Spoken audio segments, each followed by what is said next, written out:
보실 말씀은 데살로니가 후서 2장 3절 4절입니다. 누가 어떻게 하여도 너희가 미혹되지 말라. 먼저 배교하는 일이 있고 저 불법의 사람 곧 멸망의 아들이 나타나기 전에는 그 날이 이르지 아니하리니 그는 대적하는 자라 신이라고 불리는 모든 것과 숭배함을 받는 것에 대항하여 그 위에 자기를 높이고 하나님의 성전에 앉아 자기를 하나님이라고 내세우느니라. 아멘. 최근에 전 세계적으로 전염병으로 인해서 많은 사람들이 불안해하고 있습니다. 이것은 사람이 고안해낸 과학인지 아니면 이 병을 속히 처리할 수 있는 과학적인 연구의 부족인지, 아무튼 우리 성경을 알고 세계를 섭리하신 하나님 편에서 우리들이 생각을 하자면 하나님께서 회개를 주문하시고 또 일부 징계를 하시는 그런 상황이 아닌가 이렇게 생각을 합니다. 그런데 이런 와중에 우리 성도들이 말세에 대해서 종말에 일어날 전염병도 나오는데 지금이 곧 주께서 재림하실 날로서 임박하지 않나 이렇게 생각을 해서 혹시 이제 급하게 너무 말을 아끼지 아니하고 종말에 대한 예언을 한다든가 쉽게 말할 수는 없다는 거죠.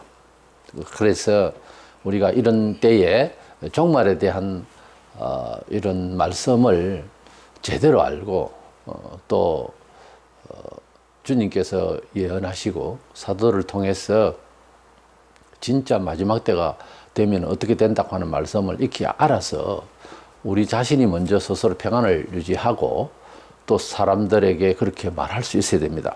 그래서 세상 종말의 시작은 언제부터 되는가? 세상의 종말의 시작이라는 주제로 말씀을 나누고자 합니다. 먼저는 세상이 종말이 되려면 하나님의 복음, 하나님의 계시의 말씀을 배도하는 일이 있을 것이다. 물론 지금까지 예수께서 오시기 전에도 그랬지만 예수께서 오셔서 복음을 전파할 때부터 또 사도들이 복음을 전할 때부터 이미 벌써 반역자는 있었습니다. 그래서 그 반역과 종말에 관해서 배교 사상은 조금 다른 차원입니다. 예수께서 오셔서 우리 죄를 위하여 십자가에 돌아가시고 사흘 만에 부활하셔서 땅에 40일 동안 계시다가 성천하시고 다시 오실 것이며 그때는 심판하러 오실 것이다. 이 내용의 성경 내용이 우리에게 전달이 되어졌을 때에 누구든지 그것은 지식 유무를 떠나서 믿어지는 것이지 내가 그렇게 이해할 수 있는 비교해서 깨달을 수가 있는 세상에 어떠한 사람의 경우는 없어요. 생명의 주인 대신 생명을 지으신 분의 이야기이기 때문에 이것은 특수한 이야기입니다.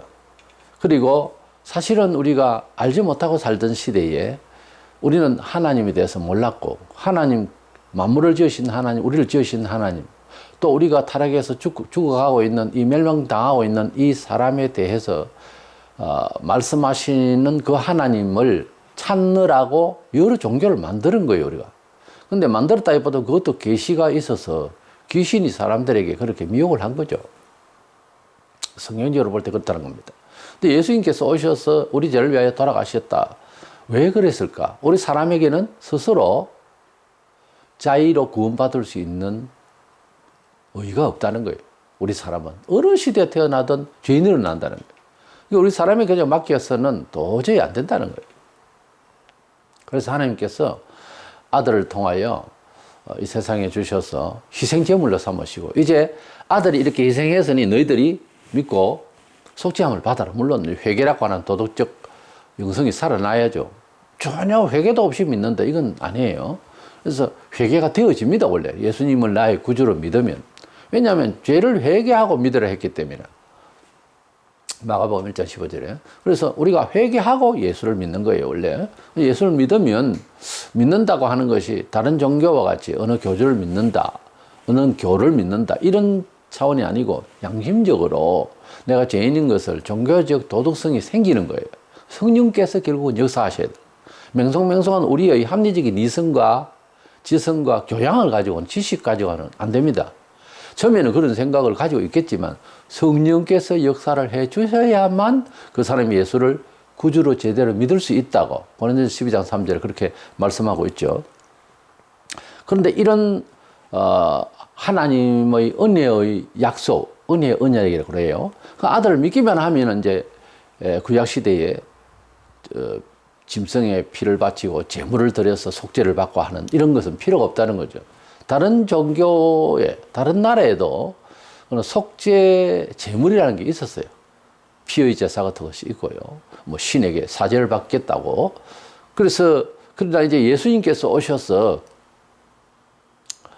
짐승을 뭐 수억 마리를 잡는다고 해도 사람 같습니까? 아니지 않습니까?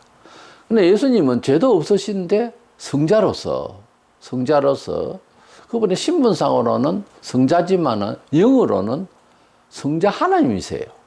근데 그분이 육신을 입고 오셔서 우리의 모든 죄를 대신해서 대속, 그러니까 우리의 죄값을 치루어서 돌아가신 거예요. 이것을 믿기만 하면은 재물 드린 것과 같이 취급해 주겠다는 거예요. 우리가 할 수 있는 일은 회개입니다. 내가 잘못됐습니다. 하나님의 법 앞에 잘못됐습니다. 세상 법으로는 죄가 없다고 하는 사람이라도 성경을 이렇게 읽어보면 모든 면에 있어서 죄인이에요. 그래서 나는 죄인이라는 것을 당연히 이제 고백할 수 있는 사람이 되어야 됩니다. 그것도 없이 예수 믿는다는 것은 잘못 알고 있는 거예요. 아직까지 성령의 감화를 못 받았다고 볼 수 있지. 성경적으로 볼 때. 근데 그때 당시에도 이와 같은 좋은 구원의 방도를 하나님께서 주셨는데 이걸 거부하는 사람이 있었단 말이에요. 우리에게 복음이 들어왔을 때 도덕윤리가 최상으로 이해되어지고 그것도 양반상놈 시절부터 흘러내려온 이런 유교 사상, 공부할 기회를 주지 아니하고 교육을 하지 아니하니까 사람 그야말로 쌍놈 짓을 하죠. 왜냐하면 그렇게 가두를 쳤으니까. 근데 그런 도덕도 공평하지 못해 공의롭지 못한 도덕성이거든요. 그렇지 않습니까? 유학이 흘러 들어와서 누구에게 영향을 끼쳤어요? 장놈에게 영향을 끼쳤습니까?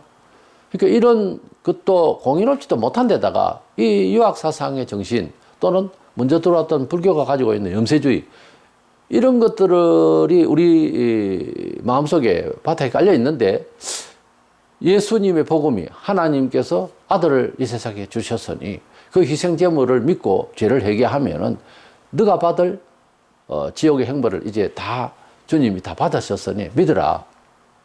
단지 이제 죄를 회개하고 그분의 뜻을 쫓아서 살아라. 그렇게 말하면 살면은 구원하겠다 그 말이 아니고 이제 그렇게 살아야지 하는 정도죠. 근데 그 말씀을 받아들이기가 너무 안 맞는 거예요. 사회적인 도덕성이라든지 그동안의 경험이라든지 우리 사람의 이치대로 우리 사람의 이치가 대단한 지혜인 것 같아도 그냥 사회 공동체가 살아가는 데 정도의 그런 법이 있고 가치임이 있는 거예요. 그 가치 이념도 동시대 살면서도 다른 나라에는 지구 반대편은 다른 생각을 한다니까요. 그걸 모르고 살 때는 우리 동네가 그렇게 생각하는 것이 제일 맞는 것 같고 우리나라가 생각하는 것이 맞는가 보다 이런 정도죠. 사람이 지혜로운 것 같아도 굉장히 무식한 거예요. 여행을 하고 돌아오면 생각이 많이 바뀌죠. 그거 보세요. 사람이 우물 아래 개울이라고 사상도 그렇습니다. 인터넷을 열어서 다른 나라 또는 고대에는 중세에는 또 건전하다고 평가받고 타락했다는 나라와 비교해서 무슨 생각으로 사회를 살고 가치 이념이 뭘까 이런 것도 우리가 생각을 하면서 얼마든지 여행을 하고 직접 안 가도 비교를 할 수 있는 그런 비교 상식이 상당히 많아요. 얼마나 잘 되어 있습니까? 인터넷 열어서. 그래서 공부할 수 있도록 해야 됩니다. 사람이 평생 공부해야 되는데 일단 어떤 근본을 찾고 바른 길을 먼저 찾아야 되죠. 그 유대인들은 이와 같은 하나님의 은총의 길에 대해서 거부할 때에 두 가지가 나타났는데 하나는 율법적으로 오랜 전통 속에서 모세 율법을 통해서 하나님 백성다움과 하나님 백성의 존재감을 가지고 있었고 그렇게 이제 이방인들은 뭐 사람 취급 안 하고 그런 식으로 살았어요. 그런데 어떻게 보면은 꼭 유학사상의 일부 계층의 사람들이 그런 생각하고 비슷해요. 아주 오랜 전통 때문에. 그런데 그것이 제도화되고 이러면요, 형식화되잖아요.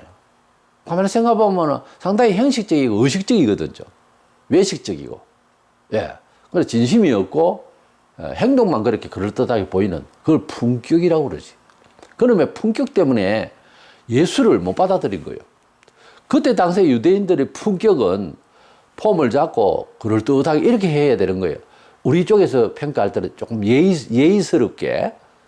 그놈 때문에 예수님이 옷을 입은 거나 살고 있는 거나 제자 12이나 쳐다보니까 꾸지그리 해가지고서 그렇게 되어 있을 때에는 그 사람들의 눈으로는 아무리 좋은 일을 하고 뭔 일을 소문이 나도 사람 취급 안 하는 거예요. 나사렛 촌동네 아주 후진 동네라고. 그런 식으로 되니까 사람의 눈이 이미 교만이 꽉 차 있는 거예요. 우리가 예수를 잘 못 믿는 게 왜 잘 못 믿을까? 난 좀 더 잘 믿고 싶은데 누구나 다 그렇죠.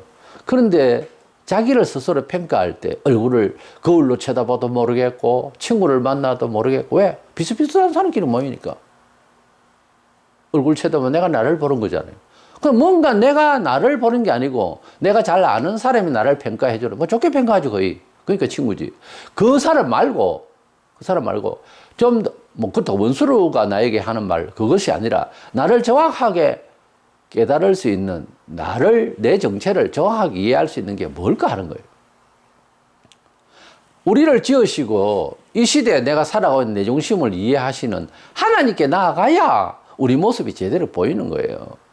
그 유대인들은 전통적으로 외식되고 그냥 뭐 0. 몇 %밖에 안 되는 이런 종교인들이 이 사회를 다 해먹고 있는 소위 그런 시대에 살고 있는 사람으로서 예수를 이해하고 또 예수님의 교훈을 통해서 나를 이해하는 것이 옳게 나타나질 않는 거예요.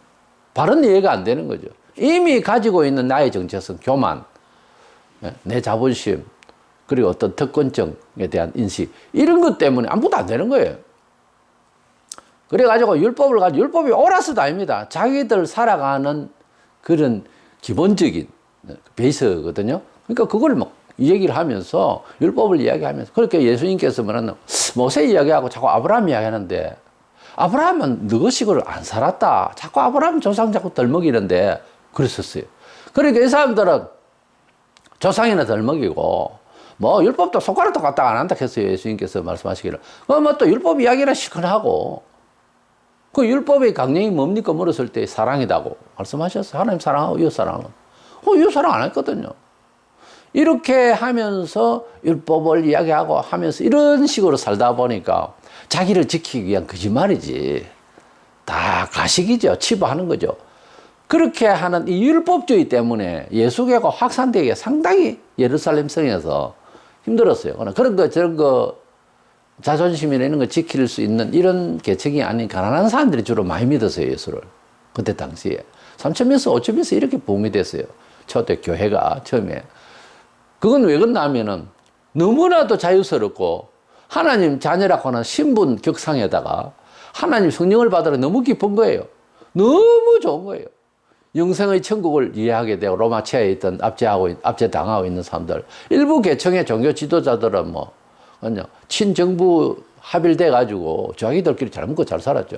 그러나 압제당하는 백성들은요, 이 희망의 복음을, 이 소망을 들으니까 갑자기 막 그냥 미치도록 좋은 거죠. 그래서 성령의 충만을 받고, 아주 사람 취급 안 받았다. 이런 사람들이 구원을 받았다니까요. 초기에.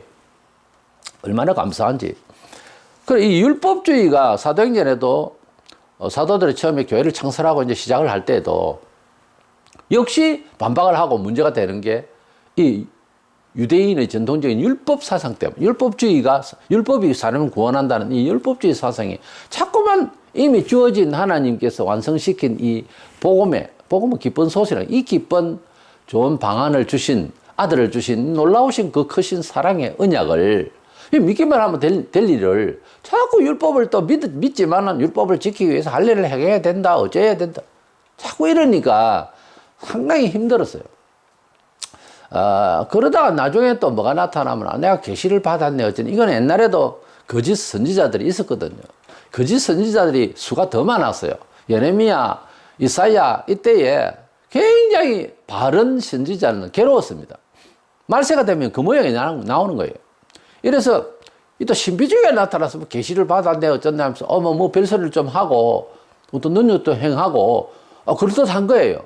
우리 보통 사람들은 힘이 그만큼 또 지식이 그만큼 경험이 안 돼 있기 때문에 여기다가 뭐 그냥 악신을 받아가지고 역사를 촥 하면은 대단하다. 야 이거는 뭐 대박이다. 이런 식으로 해가지고 따라가는 거죠. 지금도 마찬가지로 이 따라게 빠지는 것은 보통 사람들의 수준은 이상의 어떤 말빨이나 또 무슨 이적을 행한다거나 또 뭐 사람이 할 수 없는 일을 특별한 걸 하면 깜짝 놀라는 거예요. 이런 식으로 율법주의와 신비주의는 교회 2000년 역사 동안 꼭하니 교회를 핍박했어요. 외부에서 핍박하는 것보다 교회 내부에서 하나님의 뻔한 말씀을 자꾸 거부하는 어떤 다른 틀로서 율법이라든지 철학이라든지 이런 것들이 들어와가지고 자꾸 하나님께서는 이렇게 생각한다. 너희들은 생각에 다 그걸 먹었으니까 아들을 믿으라. 그리고 내가 계시한 모든 교훈대로 사는 것이 정확하게 내가 너를 지은 바 이렇게 사는 것이 좋은 걸로 되어 있으니까 매뉴얼대로 살아라 하는 것이 성경이거든. 그래서 성경을 거부하고 특별히 산업혁명 이후에 이제 독일을 중심으로 유럽에서 일어나는 이런 인문주의 이 사고방식 이것이 문예봉이라고 이것이 온 세계를 인간적으로 하나님을 이해하려고 하는 그런 인본적인 이런 사유체제로서 신학을 만들어내고 해가지고서 전 세계에 퍼져버렸어요. 지금도 마찬가지예요. 그 좋았던 대학들이 신학대학들이 일반 대학으로 다 돼버렸어. 하버드를 위해서 다 처음에 하나님의 복음을 위해서 만든 그런 학교들이거든요. 프린스턴도 마찬가지고 다 버려놨어요 지금. 그래서 한국 신학대학은 어떻느냐 마찬가지예요.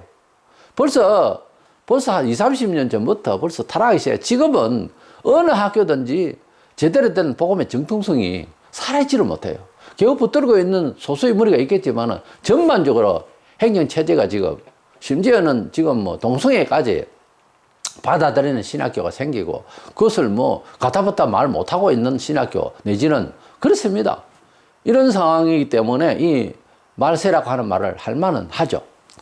그래서 이런 일들이 예수님께서 오시기 전 재림하시기 전에는 이 배교 사상이 언제든지 뭐 있었죠. 쭉 있었는데 진리와 비진리는 아예 대초부터 싸웠어요. 그런데 말세가 되면은 그것이 굉장히 우리 사회 조직적으로 제도적으로 법적으로 이렇게 이루어지고 법을 정해놓으면 따라야 되거든요. 내고 싶은 냅니까? 과도한 세금이라도 내려가면 내야 되는 거고 이런 건데 그와 같이 제도를 만들고 법제화를 해버리면은 이렇게 이제 백성들이 따르게 되고 이래 되면은 하나님의 말씀을 따르고 싶어도 세상 법이 먼저 현실적이니까 못 따르는 거예요. 그래서 앞으로 예수를 전하다가 잡혀갈 수 있어요. 왜 다른 사람이 싫어하는데 너가 전했느냐 이거지. 그래서 차별 두고 자기 알아서 살도록 해야지. 왜 당신이 억지로 믿게 하느냐. 그러면은 뭐 가족도 말하면 고발해버리면 잡혀 들어가는 거예요. 이게 지금 임박하거든요. 우리나라 실정이. 이런 상황에까지 올 때에는 배교 사상이 예수님께서 오시기 전에는 온 사회가 예수만 구주다는 소리를 하기가 어려워지는 그런 상황까지 옵니다. 지금은 전 세계가 그런 정도까지는 아닌데 점점점 그 날이 가고 있다는 겁니다. 그래서 먼저 배교 사상이란 말은 지금까지 배교 사상이 쭉 2000년 동안 왔는데 기독교 사상에 그러나 지금 최근에 와서는 좀 더 많이 심화되고 있다는 거. 그러나 전 세계적으로 그렇게까지는 아니죠. 근데 그렇게 될 날이 오는 것을 배교 사상이 먼저 있다고 하는 말세론적인 입장에서 종말론적인 입장에서 볼 때는 그렇게 좀 강화되는 날이 올 것이다. 두 번째로는 그렇게 되어지는 가운데서 불법의 사람이 나타난다. 그런 말씀을 볼 수 있습니다. 3절에 보면은 저 불법의 사람 곧 멸망의 아들이 나타나기 전에는 그 날이 이르지 아니하리니 그랬어요. 배교 사상이 먼저 있고 3절 앞에 배교 사상이 있고 그 다음에 그 배교 사상이 아닌 불법의 사람이 나타난다고 그랬어요. 이것은 영적으로 해석해서 같은 이야기도 하는데 아닙니다. 말귀를 잘 알아들어야지. 앞에는 그냥 사상적으로 누가 주동을 하고 말을 하기도 하겠지만 사상적으로 이렇게 그 사회에 도전하는 이런 이제 사상이 되겠지만은 사람이 나타날 때는 사회적이고 이것은 정치적인 이런 조직적인 입장에서批判이 되어지는 거잖아요. 사상은 내가 안 따르면 되지만은 그러나 정치적으로 그 사람이 그 사상을 묶어서 조직화하고 통치를 해버리면은 이건 핍박이 시작되는 거예요. 그렇잖아요. 그래서 종말이 되려면은 적그리스도가 나타나야 이제 정말 종말이 되는 겁니다.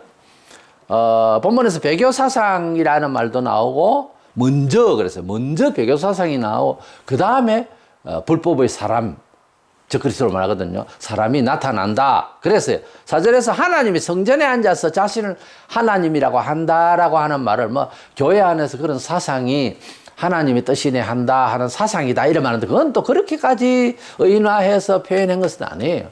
이것은 실질적으로 하나님 성전에 앉아서 자기를 신이라 한다라고 하는 것은 앞으로 그 말은 옛날에 있었던 예루살렘 성전에 앉아서 마음의 성전이 있어요. 지금은 그 자리가 다윗의 성전 자리고 예루살렘 성전 자리입니다. 그 자리에 하나님의 성전이 생기고 그것을 보통 환란 성전이라 말세 성전이라고 그래요. 성전이 세워지고 이스라엘 백성들이 지금 옛날식으로 복귀하려고 그래요. 종교 생활을. 그래서 그 성전에 세계를 지배할 사람이 들어가서 내가 신이다 나를 섬겨라 이랬을 때는 유대인들이 그거는 아니다 이래가지고서 핍박하잖아요. 핍박을 받잖아요. 그래서 나중에 계시록이 나옵니다만 도망가게 돼요. 핍박을 받아서. 어떤 사람이 나타나서 단순히 그런 것이 아니고 교회 단체의 수장이다 뭐 이렇게 해석을 할 것이 아니라 실제로 하나님 성전에 들어가서 자기를 신이라 하고 그래서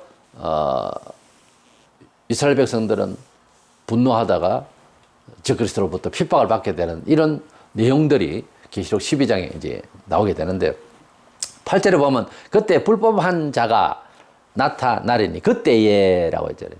지금까지 배교 그거하고 다르죠. 그때에 종말이 되면 그 말이에요. 그때에 불법한 자가 이건 사람을 말하는 거예요.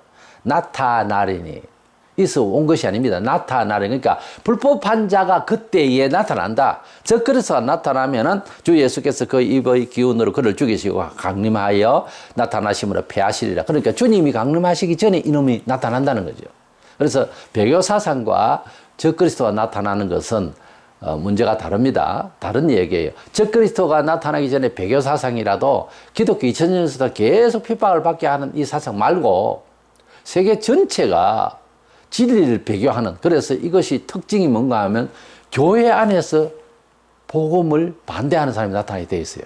지금은 그러려고 하는 사람들이 많이 있지만은 그렇게 아예 나타나는 목사와 교수가 지금도 좀 그런 사람이 들어있지만 나중에는 수다한 사람이 그렇게 배교를 할 거예요. 우리 목사를 믿었는데 왜 저런 말을 하지? 그럴 때가 올걸요. 지금은 조금 간지러요. 그러나 나중에는 확실하게 죽이려고 합니다. 그래서 그렇게 되어졌을 때는 주님이 곧 오시기 직전이 그런 일이 벌어질 것입니다. 그래서 이어서 바로 주께서 강림하셔서 그를 죽인다고 했잖아요. 그것이 계시록 19장에 보면 강림하셔서 적그리스도를 죽이고 그 선지자를 죽이고 그렇게 주님이 강림하시는 모습을 보여주시고 있습니다. 그래서 마태복음 24장, 마가복음 14장, 누가복음 21장에 동등한 감람산리에서 제자들에게 말세 교훈에 대한 총론적인 말씀을 하셨는데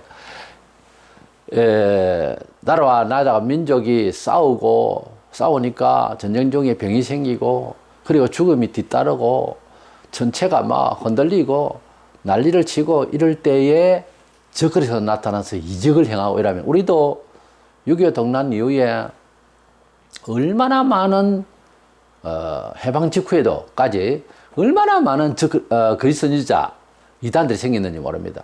나라 사정이 힘들고 혼란 중에는 꼭 보면은 이단들이 생겨요. 왜냐하면 악한 자들이 일어나서 아주 자기를 미화해서 신격화해서 내를 믿어야 구원이 있다. 이렇게 희망을 주기 위해서 희망의 사자처럼 나타나게 돼 있는 거거든요, 원래. 왜냐하면 사람들의 마음은 지금 불안하고 살기가 힘드니까 누구를 붙잡아야 되니까. 그래서 이단들이 생기는 거예요. 제일 많이 생긴 때가 바로 해방 직후에 그렇게 많이 생겼습니다. 이렇게 주님께서 미리 말세가 되면 일어날 전체까지 흔들리고 하는 이런 상황에서 희망을 잃을 정도의 그런 전쟁과 여러 기근과 질병이 막 창궐할 때 결국 나중에는 완전히 세상을 지배를 하려고 하는 사람이 나타나게 되는데 바로 그것이 적그리스도가 된다. 그러니까 난세의 영웅이 난다는 말처럼 너무나도 살기가 어려운 소망을 잃어버리는 그런 지구촌에 한 사람이 우뚝 서서 아주 지혜로운 것 같고 아주 지배력이 대단히 뛰어난 이런 평가를 받는 사람 불쑥 일어나 보세요. 그 사람이 뭔 소리를 하든지 뭐 예수교를 믿지 마라 이래 해도 그게 낫겠다 이렇게 생각이 들 정도로 그렇게 강력한 그런 총기와 지능과 기락이 있으면 사람들이 흔들리지 않겠어요? 바로 적그리스도 아래로 수많은 겁대기 신자들이 몰려가게 될 것입니다. 그러나 하나님을 제대로 믿고 예수님밖에 소망이 아닌 사람들은 많이 순교를 당하거나 또 환난을 받아서 힘들게 살게 되겠죠. 그런 일들이 벌어지기 전에 지상에서는 전쟁도 있고요. 지금처럼 전염병도 창궐하고 이런 그 여러 가지 전체 뭐 화산 폭발도 일어나고 앞으로 갈수록 쓰나미도 더 생길 겁니다. 지진이 더 날 거예요. 그런 일들이 전조적으로 나타나게 됩니다. 그러다가 실제로 종말에 있을 일에 대해서 말씀하신 그 내용대로 될 때는요, 세계가 소망을 잃을 수밖에 없는 정도로 가게 돼 있어요. 아주 무서운. 그렇게 되어졌을 때 적그리스도가 나타난다고 하는 사실을 우리가 얘기할 수 있고 그렇게 알고 있어야 되는 것입니다. 이래서 요한계시록을 보면은 세상 종말에 대한 예언의 말씀을 예수님 지상에 계실 때 감람산에서 사도 베드로, 야고보, 요한 세 명이 들었는데 베드로는 베드로후서 그 내용이 나오는데 요한복음에는 종말에 대한 내용이 없어요. 빠져 있어. 그 중요한 내용인데 그런데 하나님께서 섭리가 있어서 나중에 한참 후에 사도 요한이 핍박을 받아서 밤모섬에서 기양 살 때에 거기에서 주님이 나타나셔서 자세하게 지상에 계실 때 함께 계실 때 종말에 대한 예언의 말씀을 주신 감람산 위에 마태복음 24장에 있는 내용들 이 보면 좀 총론적이에요. 자세하지 않았는데 그것을 풀어서 다시 계시를 자세하게 주신 것이 요한계시록입니다. 그 요한계시록 내용을 엉뚱하게 따로 풀 것이 아니고 총체적으로 말씀하신 총론적인 말씀에 이거해서 그 대지를 따라서 소지를 풀어 나가야 정상이에요. 거기에 보면은 기독교가 아주 세상에 만연해져서 그런 좋은 세상이 될 것이다. 그래 안 돼 있어요. 예수님 말씀에도. 근데 계시록을 풀 때는 또 그렇게 풀려고 하는 사람이 있어요. 아닙니다. 그거는. 그래서 요한계시록에 말씀하신 그 내용이나 마태복음 24장에 말씀하신 감람산 위에서 주셨던 지상에 계실 때 예언하셨던 종말에 대한 예언의 말씀이나 같은 내용이에요. 단지 복음서에 있는 내용은 공간복음서에 있는 내용은 총론적이고 계시록에 있는 것은 사도 요한이 이미 들었지만은 다시 자세하게 풀어놓은 건데 주님 말씀 그대로 순서대로 읽으면 됩니다. 그렇게 읽어볼 때 요한계시록 13장에 가면은 마지막 적그리스도의 대환란이 나와요. 아주 명확하게 적그리스도라는 사람이 나타나서 괴롭히는 것이지 교회가 사상적으로 뭐 힘든 그건 아니에요. 교회 사상적으로 힘든 건 옛날부터 있었고 그래서 배교 사상이 세계적으로 굉장히 만연해지는 때가 오고요. 그리고 난 뒤에 적그리스도 나타난 이 두 가지 대목이 오기 전까지는 말세다 이렇게 말하는 것은 성급한 이야기예요. 말세같이 지금 움직인다. 그런 전조가 있다. 경각심을 가지고 회개하고 우리가 거룩한 생활을 할 수 있도록 더 돌이키고 더 간절하자. 그건 맞아요. 그러나 말세가 다 됐다. 뭐 언제 온다 예수님이 이런 식으로 말하는 것은 아니라는 거죠. 이래서 임박하고 간절히 기다려야 되고 긴장이 되고 하는 거는 맞지만은 그러나 지금이 뭐 몇 년 후에 예수님이 온다든지 이럴 정도까지는 아니라는 거지. 그러나 전 세계적으로 움직이는 상황을 보면은 그 전조전이 굉장히 지금 종말에 대한 예언의 말씀을 이루기 직전까지 거의 오는 건 아닌가 할 정도로 위험에 빠져 있습니다. 지금 현재 과학도 어떻게 이것을 풀어나가기 힘든 정도로 되어버렸어요. 그래서 이제는 덧없는 세상에 너무 욕심 말고 어쨌든 하나님 나라를 소망하면서 무엇이든지 주를 위하여서 쓰임받고 헌신하고 가야 되겠다. 이렇게 생각하고 사실은 성경적으로 보면 이 교단의 어떤 이미지가 아니고 순교적 신앙이에요. 기독교는 원래 주님이 십자가 지신 것처럼 우리들도 각자의 십자가 있다 했잖아요. 순교적 신앙이 진짜 신앙이에요. 그렇게 살려고 할 때에 어떤 면에서 풍요도 이루고요. 평강도 오고 그렇습니다. 내가 먼저 챙겨서 내가 불안해가지고 내가 세상 것을 챙기면요. 주님이 주시는 세상이 알려봤다는 그 평강을 얻을 수가 없어요. 죽음을 가지고 일사각오로 우리 주님만 바라보고 살아야 되겠다 하고 있으면 어떤 환란이 와도 종말이 완전히 와닿아도 괜찮아요. 그렇지 않으니까 어떤 환란이 오면 교인들도 전쟁 난다니까 막 사재기를 하고 참 보기 꼴불견이야. 그것은 기독교인으로서 평강을 가진 사람의 태도가 아니거든요. 그러니까 미리 말세라 생각을 하고 그렇게 경건을 다하고 세상 욕심 버리고 이렇게 살 수 있도록 해야 됩니다. 그것을 신학적으로 조금 고상하게 말해서 종말론적 삶을 산다 그래요. 그리스도인은 종말론적 삶의 의식이 대단히 중요하고 오히려 우리를 지키는데 큰 힘이 됩니다. 그러므로 우리 주님이 오시기 전에 배교 사상에 만연한 것과 적그리스도가 나타난다. 이렇게 말씀하고 있는 이 내용을 잘 알고 너무 경박스럽게 불신자에게나 신자들에게나 뭐 종말이 다 됐다 이런 소리를 하는 것도 아니고 본인도 그런 정서를 가지서는 안 됩니다. 어쨌든 언제나 오셔도 맞이할 마음의 준비, 세상 줄 끊고 하나님 나라 바라보는 그런 신앙으로 승리하는 저와 여러분 되시기를 축원합니다.